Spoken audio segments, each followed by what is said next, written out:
Bonjour à toutes et à tous. Donc, je vais essayer de vous présenter de la façon la plus didactique possible quelques briques sur les programmes européens et notamment ceux qui sont dédiés aux entreprises. Donc, l'objectif, c'est de vous représenter, parce qu'il a été dit beaucoup de choses ce matin, notamment dès la première introduction par par le responsable. Et on va essayer de recaler un petit peu ces notions fortes. Notamment, j'ai beaucoup entendu parler de TRL. On va les recaler un petit peu.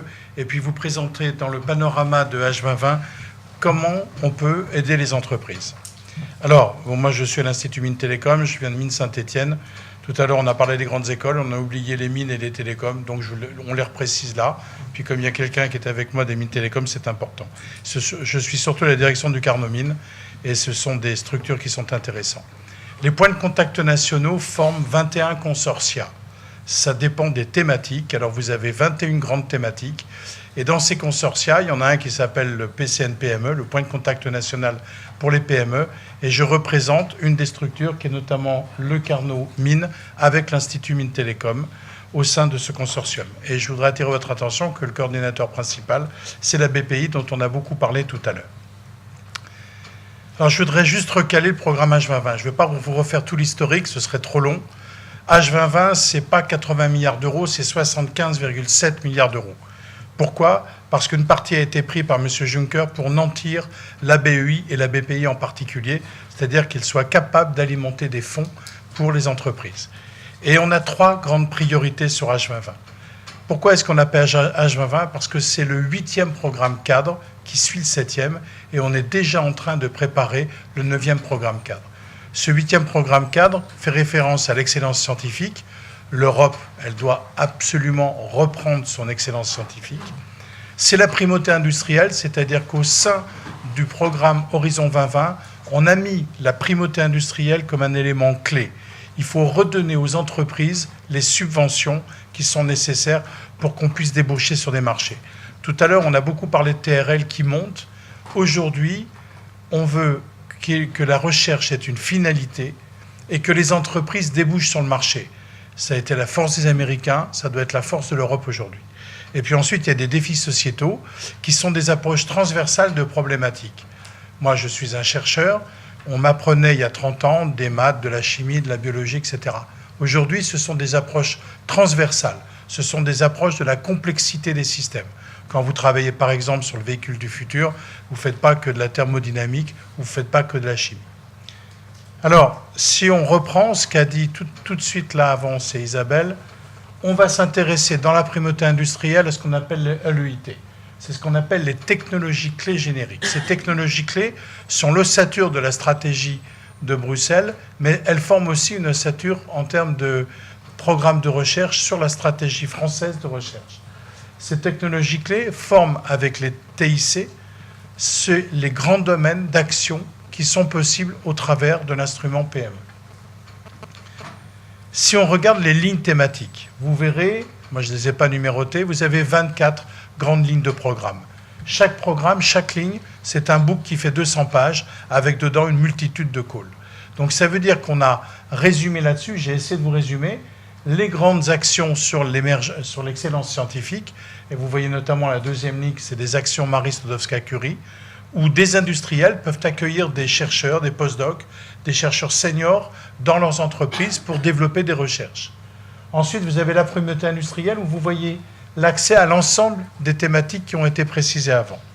Si on continue, vous avez les défis sociétaux, qui sont les grands domaines sur lesquels on agit, que ce soit la santé, la sécurité alimentaire, l'énergie, j'en passe jusqu'à la sécurité. Et vous allez voir petit à petit émerger des domaines, émerger des thématiques qui sont le fonds de commerce de la Commission européenne. Et puis dans les aspects transversaux, on voudrait propager l'excellence. On voudrait surtout faire de la science pour et avec la société. Juste d'un point comme ça, très rapidement. Depuis 20 ans, les chercheurs ne parlent quasiment plus à la télévision ou sur les radios, et les industriels, on ne les entend pas beaucoup, les PME j'entends. Donc il faut qu'on reprenne notre rôle pour tenter de convaincre les gens que le progrès est synonyme de quelque chose de positif. Parce qu'aujourd'hui, si vous entendez bien, psychologiquement, les gens, avec le progrès, les gens, ils ont une réticence, ils ont un aspect négatif qui colle à ce progrès. Donc il est important de recaler ça. Et puis d'autres actions transversales, et je vous parle, l'avant-dernière ligne, je vous parlerai de Fast Track to Innovation, qui est un programme particulier pour lequel 2017 n'a pas été financé, mais qui repart en 2018. Alors sur les budgets, vous voyez globalement, 40% du budget, c'est pour les défis sociétaux, pour les aspects transverses. Je parle du budget de Horizon 2020 sur la période de 7 ans, de 2014 à 2020. Et vous voyez que la primauté industrielle, c'est 17 milliards d'euros. Ça représente un quart du budget. Sur 17 milliards d'euros, si les Français arrivent à capter 1 seul % en termes de croissance, on capte à peu près 300 millions d'euros. La chandelle est forte et le jeu en vaut le coup. Donc, l'objectif de la Commission, très clairement dans le cadre d'Horizon 2020, c'est que 20% du budget aille aux PME. Et je redétaille ces lettres. Une PME, au sens de la définition de Bruxelles, c'est moins de 250 salariés et moins de 50 millions d'euros de chiffre d'affaires ou 43 millions en consolidé s'il y a des filiales. L'objectif, il est là. Donc 17 milliards pour les PME et 20% du budget, c'est bien. Alors sur les dispositifs en faveur des PME, après ce rappel de cadrage général, je voudrais juste passer 2 minutes là-dessus. Ça va être le plus long slide que vous avez, puisque le reste, je vais essayer d'aller assis. Comme ça vous a été dit ce matin, mais c'est peut-être pas clair, un projet collaboratif, au sens de Bruxelles, implique des académiques, implique un TRL bas, alors que l'opportunité de marché implique un TRL haut. Et qu'est-ce qu'on assiste, à quoi assiste-t-on aujourd'hui? C'est que l'ensemble des projets qui vous ont été présentés ce matin, notamment par M. Lenoble, l'ensemble des projets, vous avez un glissement des TRL qui va de plus en plus haut. Ça veut dire qu'on est intéressé par le fait que les PME aillent directement sur le marché, aient des opportunités de marché. La recherche, c'est bien, mais vous allez voir après que le transfert entre la recherche publique avec des fonds publics sur des opportunités de commercialisation relève vraiment d'un petit gap qui s'appelle le funding gap, qu'on va voir. Donc vous voyez que sur la gauche, vous avez des projets collaboratifs, c'est de la R&D, et puis plus on tend vers la droite, on passe par des R&D, de la R&D pour des PME innovantes, on passe par des Eurostars, et on arrive sur l'instrument PME et les Fast Track to Innovation dont je vous parlerai tout à l'heure. Et ces opportunités de marché, donc plus on va vers la droite, plus ça concerne les PME. Et l'instrument PME va être dédié uniquement aux PME. On ne veut plus d'académiques, d'institutionnels, il n'y aura que des PME. J'ai essayé de vous résumer sur ce slide, au niveau européen, l'ensemble des programmes qui sont capables de financer votre recherche et votre commercialisation. En abscisse, en bas, vous avez de la recherche fondamentale jusqu'à la croissance. C'est les TRL. Je fais des TRL 1, 2, puis ça va jusqu'à 9. Mais on en va en reparler. Et puis vous avez ce qui est du top-down ou du bottom-up. L'Europe tente de favoriser le bottom-up, c'est-à-dire que l'Europe tente de faire émerger des projets qui, a priori, sont un petit peu dilués dans la masse. À partir de cela, vous avez donc vos projets collaboratifs, vous avez des GTI qui sont des ensembles de sous-traitance assez gros, avec plusieurs millions d'euros, voire plusieurs dizaines de millions d'euros. Puis vous avez l'instrument PME qui est en vert, donc dédié aux PME et uniquement aux PME. Ensuite, vous avez le Fast Track to Innovation. Alors, il y a 2 couleurs, tout simplement parce que vous avez des PME qui peuvent s'associer aux grands groupes, et c'est la seule opportunité en Europe, en dehors du collaboratif, d'avoir des grands groupes là-dessus, avec éventuellement des institutionnels ou des académiques. Puis enfin, le Eurostars, où vous avez à minima 2 partenaires de 2 pays différents, mais il peut y en avoir 3 ou 4, et il peut y avoir d'autres types que des PME. L'ensemble des taux de subvention. En Europe, il n'y a que de la subvention, il n'y a pas d'avance remboursable. La subvention est de 100% sur les projets collaboratifs, et un industriel qui participe à un projet collaboratif obtiendra 100% des coûts complets. Plus 25% de taux d'overheads. Pourquoi? Puisque quand vous travaillez dans votre entreprise, vous avez besoin d'électricité, d'eau, de café, etc. C'est normal. Donc vous avez votre taux d'overheads qui vient doubler, qui vient multiplier par 0,25 votre coût complet. Pour l'instrument PME, étant donné que ce sont des structures commerciales, vous avez 70% de taux de subvention et 25% de taux d'overheads. Et puis vous continuez jusqu'à Eurostar, où en fait Eurostar, Ce n'est pas un financement européen. C'est une évaluation européenne, une décision européenne, mais qui arrive avec un financement national. Et ce taux est de 30 à 40%. Les Allemands mettent 40%. Nous, ça dépend aussi, et ça dépend de la structuration. Donc ce tableau vous schématise un petit peu l'ensemble des systèmes. Si on regarde bien, tout ce qui est non commercial ou académique, c'est 100% des coûts directs de subvention, plus 25% de taux d'overheads. C'est ce qu'on appelle les coûts indirects, qui sont valables sur tous les postes, à l'exception d'un seul, la sous-traitance. C'est logique. Et enfin, sur les entreprises, donc sur les actions commerciales, ce qu'on appelle les innovative actions, c'est 70%, c'est ce qui est proche du marché avec les taux d'overheads.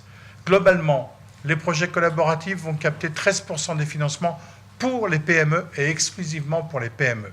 Et 7%, c'est capté par l'instrument PME, et on va reparler des taux de financement.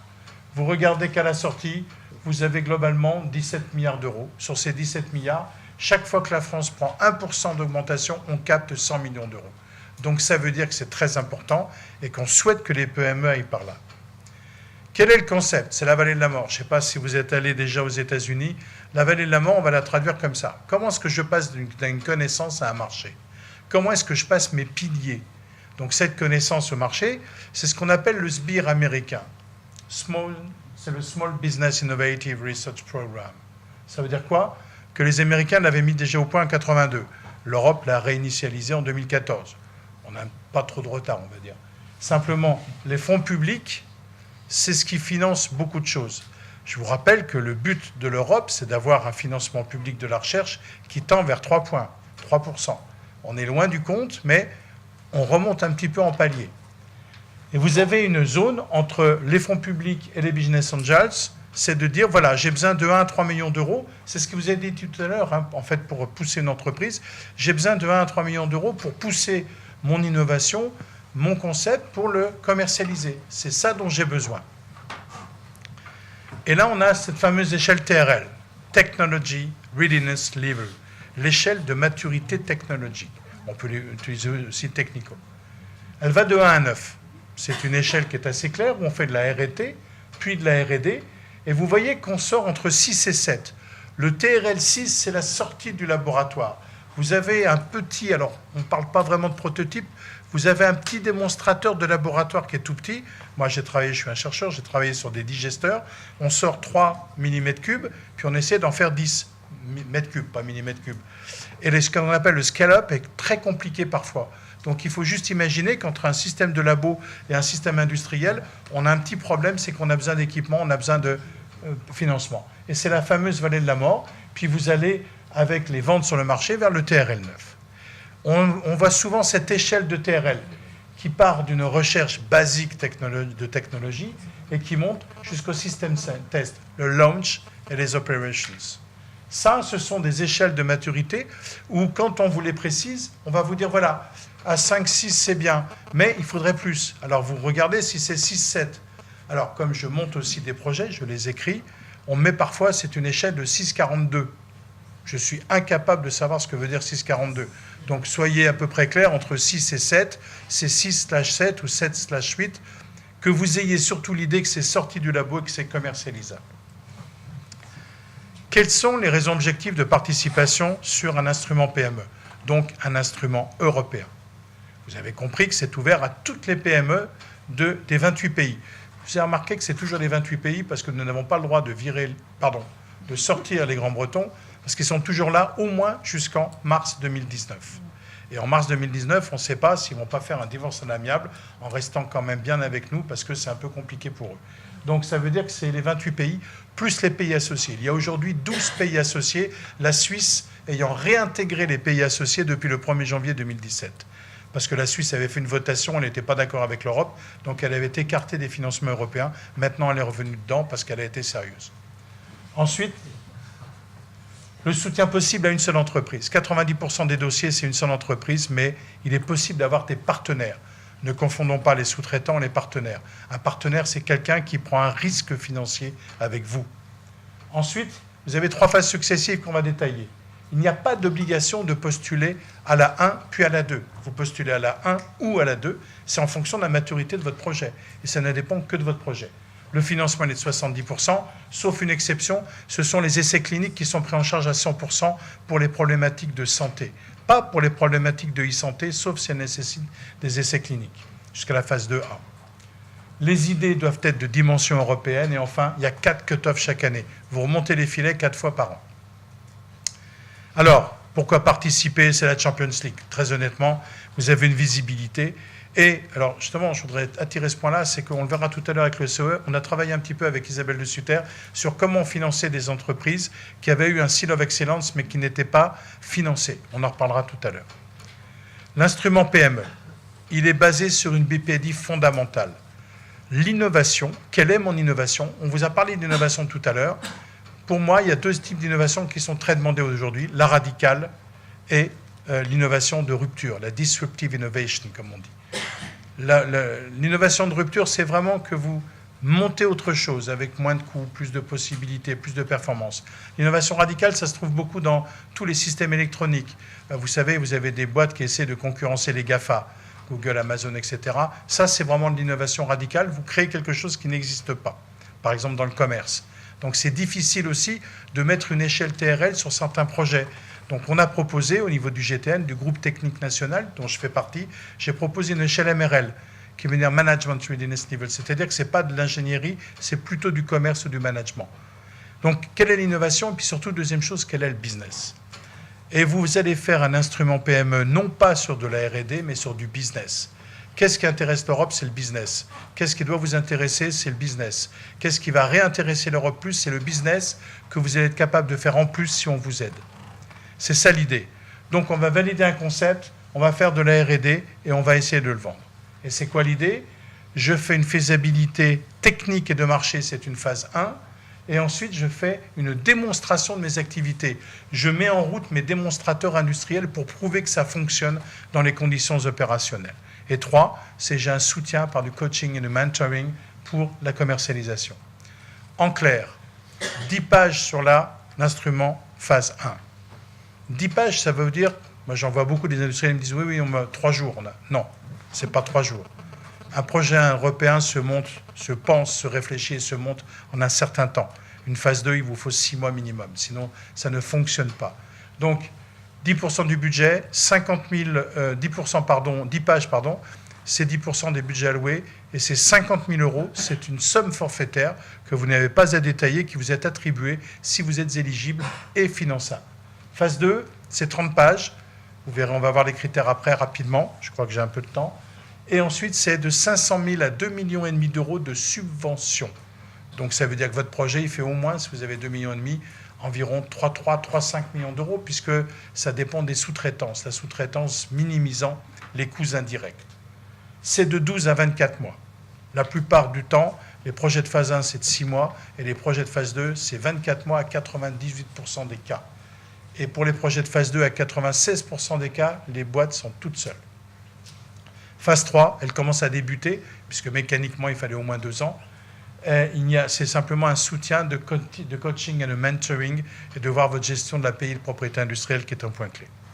Alors les calls, regardez, en phase 1, alors je vous ai mis les calls de 2016-2017 parce qu'ils se ressemblent pour la phase 1. C'est tous les 3 mois, c'est assez régulier. Mais regardez la phase 2. Il y a en 4 mois 3 cut-offs et il y en a un en fin d'année. Les 2 derniers qui vont arriver, c'est le 18 octobre pour la phase 2, donc dépêchez-vous, ça va être court. Et ensuite, le 7 novembre, c'est une date qui est anticipée, ça vient de sortir. La commission estimant que le 8 novembre, c'était trop tard. Alors, on va arriver à des lignes thématiques et vous allez retrouver des choses. La problématique de H25, c'est que ce qu'on appelle des séquences de travail, des séquences de programmes de travail. On avait un WP qui s'appelle Work Program 2015. C'est des programmes de 2 ans. Puis on fait un run, comment on dit? On fait on regarde le truc et on fait un petit bilan au bout de la moitié du temps. Puis ensuite, on prépare, ça sert à préparer un autre programme de travail qui est quasiment le même, mais où on a adapté quelques petits dysfonctionnements. On était sur la ligne 2016-2017, donc on est encore sur 2017, puisqu'il reste 2 calls. Et puis, vous voyez que 2018-2019, ça va sortir. Alors, tout le monde envoie en ce moment plein de WP en disant « oui, c'est ça ». Non. Je vous arrête tout de suite, c'est non. Pourquoi? Parce que c'est ce qui est en préparation. Mais le vote du Parlement n'intervient que le 27 octobre. Et tant que ce n'est pas publié, ce n'est pas sûr. On a eu des grosses surprises comme ça sur le WP 2016-2017, où à la fin de 2015, ils ont publié des trucs, on s'attendait à certaines choses et ce n'est pas arrivé parce qu'il n'y avait pas de budget. Typiquement FTI. Donc, il faut être très prudent. Et puis, vous avez une dernière année 2020. Et on commence déjà à préparer, je suis dans un groupe de travail qui prépare le FP9. C'est quoi l'idée ? C'est qu'on puisse faire du lobbying pour dire, voilà, les Français, ils aimeraient bien qu'on aille plutôt dans ce sens-là ou plutôt là-dedans. Les Français, par exemple, sont très bons sur les transports et la santé. Et les ICT, donc tout ce qui est Information, Communication and Technology, envahit tout. C'est ce qu'on appelle les Digitizing and Transforming Services and Energy and Industry. Et on va le voir, c'est comme ça qu'on avance. Donc il faut faire du lobbying dans un premier temps. Les institutionnels s'en occupent beaucoup. Les pôles de compétitivité sont à la pointe là-dessus, je dois le reconnaître. Mais il faut aussi qu'on puisse emmagasiner ce que l'on veut. Si on prend les lignes thématiques du WP 16-17, on ne va pas toutes les... Alors ils les ont numérotées 1, 2, 3, 4. Moi, je vous ai les resituées. Sur le SME 01, c'était du ICT. Il y avait énormément de candidatures, très peu d'élus. C'était vraiment la ligne dédiée au pôle systématique, par exemple. Ensuite, LMBP, c'était du matériau. Biotech, l'espace. On continue 5-6, c'était la santé. Vous mêlez la santé, par exemple, du ICT sur la ligne 6 avec de la santé pour du diagnostic in vitro ou du monitoring dans le continu. C'est intéressant. SFS, c'est l'agroalimentaire et Blue Growth, c'est le maritime. Ensuite, vous avez l'environnement en bas. Puis vous avez 3 autres lignes. Les transports. SC, c'est tout ce qui est Climate Action. C'est intéressant. Et puis ensuite, vous avez tout ce qui est New Business Model for Industry. Donc, ça veut dire aussi qu'on commence à faire émerger des notions différentes. Quels que sont les budgets là-dessus? Pour 2016-2017, de 26 millions en phase 1 en 2015, on est passé à 45 millions en 2017. Donc, on ne réduit pas les budgets, on est double quasiment. Et 233 millions en 2015 et 390 en 2017 pour la phase 2. Qu'est-ce qui se passe en 2018? Et je voudrais tout de suite, pour l'instrument PME, vous donner ce qui se passe. Il n'y a plus de ligne thématique. Donc, la vraie problématique, c'est que vous allez avoir une immense enveloppe d'environ 450 millions d'euros pour une phase 2.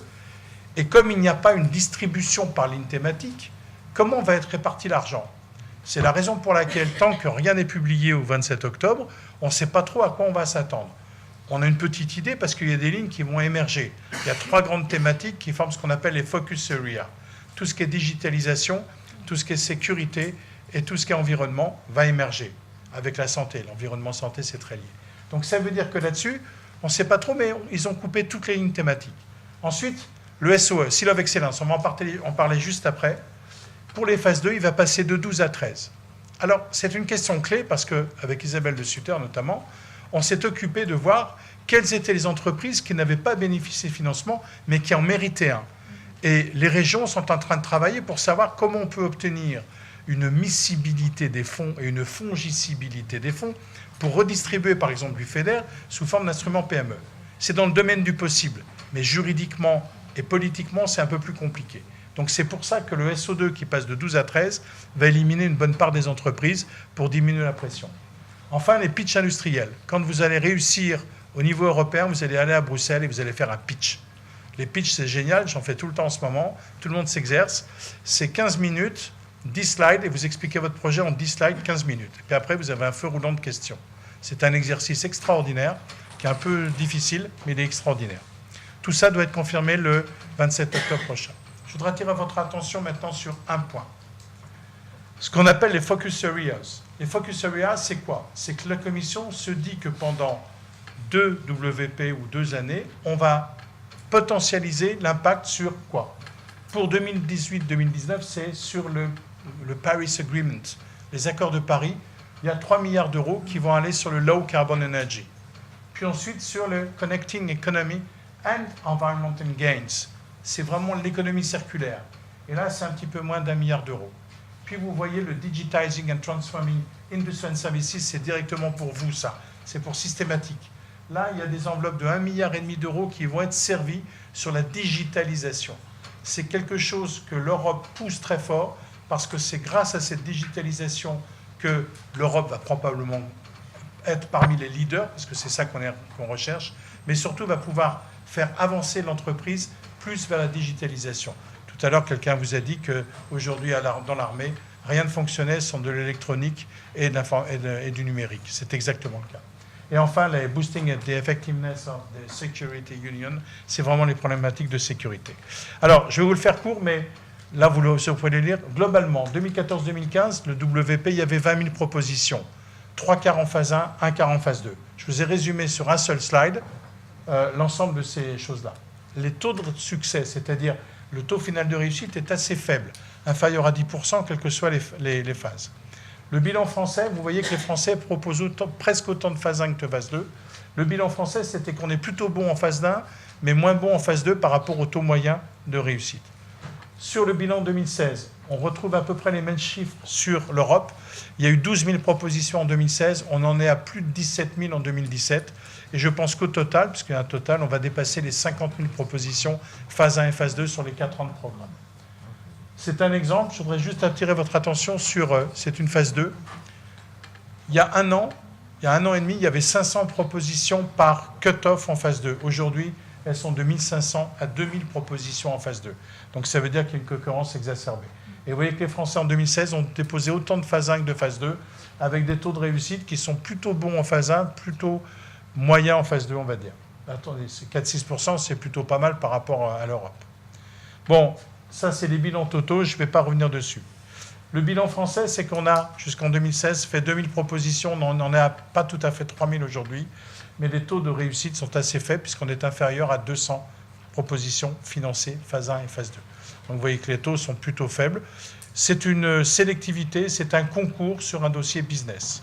Mais une fois que vous avez rédigé ce dossier, vous êtes capable de le présenter à n'importe qui. Ce sont des thématiques générales. Alors, j'ai insisté ici sur, vous voyez, la ligne 6, PHC et ICT. C'est vraiment énormément de demandes et très peu de résultats. On va continuer sur l'évaluation. Alors, l'évaluation d'un projet comme ça, il est très simple. Vous avez 4 évaluateurs qui vont juger votre projet sur 3 critères. L'excellence, l'impact, l'implémentation. Pour la phase 1, il va falloir que vous ayez au moins dans chaque critère 4 sur 5.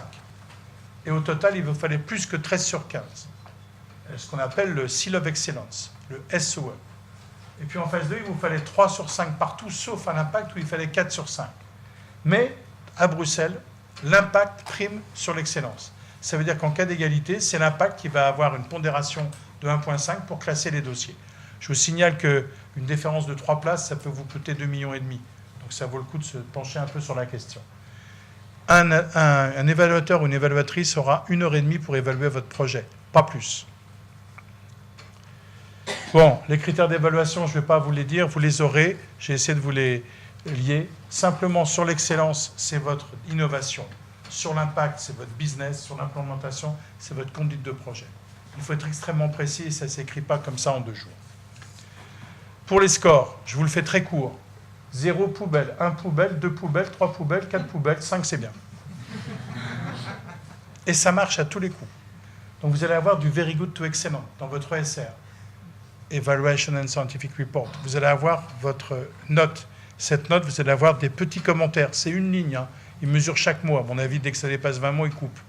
Mais ça vous donne une idée d'où est votre projet. Le taux maximal de succès, c'est au 3e dépôt. Et là, il y a des boîtes françaises qui ont vraiment touché 2 millions et demi de subventions et qui ont vraiment débarré.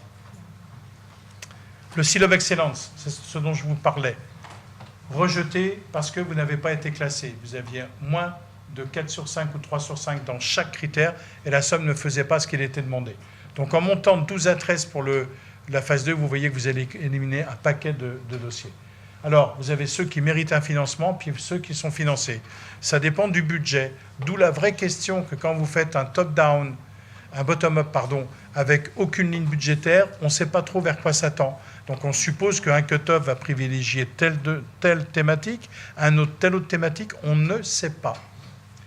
Et vous voyez que sur le mérite d'un financement, c'est là où les régions essaient de mettre en place des mécanismes pour compléter des financements à côté de tous ceux qui existent au niveau national qui vous ont été présentés ce matin. Alors, le label d'excellence, c'est bien. Moi, je l'appelle la médaille en chocolat.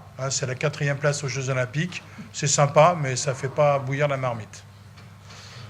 Alors, je voudrais vous parler de 2 programmes et j'en aurai fini. J'espère que je suis à peu près dans les temps. C'est une initiative de la Commission européenne et d'Eureka. On vous en a vaguement parlé ce matin. C'est cofinancé par la Communauté européenne et les 33 membres de la communauté Eureka.